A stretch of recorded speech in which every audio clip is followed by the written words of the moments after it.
എല്ലാവർക്കും നമസ്കാരം. വളരെ സന്തോഷമുണ്ട് ഇന്ന് ഇവിടെ നിൽക്കാൻ സാധിച്ചതിൽ. സുനിൽ സാറിനെ പോലെ ഒരു സീനിയർ ആയിട്ടുള്ള ഒരു ഡയറക്ടറിന്റെയും വളരെയധികം ഹിറ്റ് സിനിമകൾ ചെയ്തിട്ടുള്ളൊരു ഡയറക്ടറിന്റെ മൂവിയിൽ നായകനായിട്ട് അഭിനയിക്കാൻ സാധിച്ചതിൽ വളരെ സന്തോഷം. കൂടാതെ ജോണി ചേട്ടൻ്റെ മകനായിട്ടാണ് അഭിനയിച്ചിരിക്കുന്നത്. ജോണി ചേട്ടൻ്റെ സൈക്കിൾ എന്ന സിനിമയിൽ ഞാൻ മുമ്പ് അഭിനയിച്ചിട്ടുണ്ട്.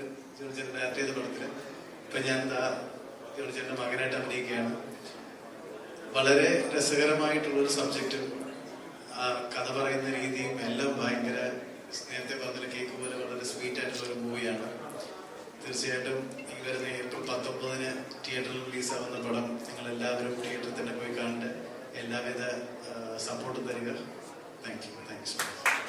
ഹോണറബിൾ മിനിസ്റ്റർക്ക് ഒരു വലിയ താങ്ക്സ്. ബിക്കോസ് നമ്മുടെ ഓഡിയോ ലോഞ്ചിന് ഇവിടെ എത്തി എന്നുള്ള ഒരു രീതിയിലാണ് ഈ കേക്ക് സ്റ്റോറി എന്നുള്ള സിനിമ ഈ പേര് പറയുന്ന മാതിരി ഉള്ള ഒരു സ്വീറ്റ് ആയിട്ടുള്ള ഒരു ലവ് സ്റ്റോറിയാണ് ആക്ച്വലി വരുന്നത്. ഒരു 2 കാലഘട്ടത്തിന്റെ പ്രണയം ഇതിലൂടെ പോകുന്നുണ്ട്.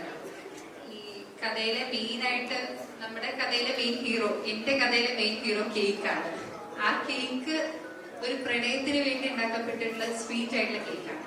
നമ്മളിപ്പോ എല്ലാ ഒക്കേഷനിലും കേക്ക് യൂസ് ചെയ്യുന്നുണ്ട്. ബർത്ത്ഡേക്ക് ആയാലും സാഡ് ആയിട്ടുള്ള ഒക്കേഷൻസിനായാലും എല്ലാത്തിനും നമ്മുടെ കേക്ക് എന്ന് പറയുന്നത് നമ്മുടെ ജീവിതത്തിന്റെ ഒരു ഭാഗമായിട്ടുണ്ട്. സോ ഈ സ്റ്റോറി എല്ലാവർക്കും കണക്ട് ആവും എന്നുള്ളത് എനിക്ക് ഉറപ്പുണ്ട്.